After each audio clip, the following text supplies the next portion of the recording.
nhớ trong nó nào cũng một bể té lò cũng là khởi tôi chở nhẹ nó nữa lỡ nữa sơn gió xứ thứ tàu nhẹ đấy lỡ đấy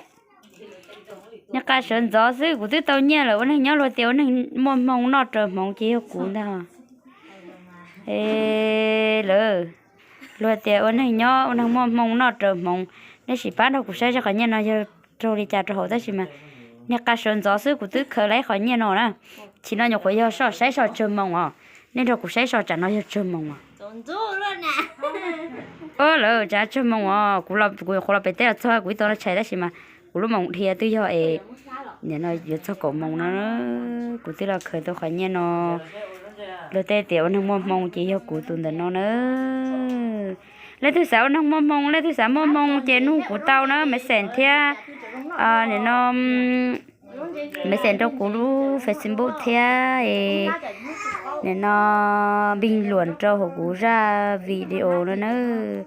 có nhà nào cũng có chỉ bảo thì xem bộ cha đó chỉ cũng là son tôi sẽ cũng thức khởi tàu nữa rồi sẽ sắp lại liền tàu nhà là lợi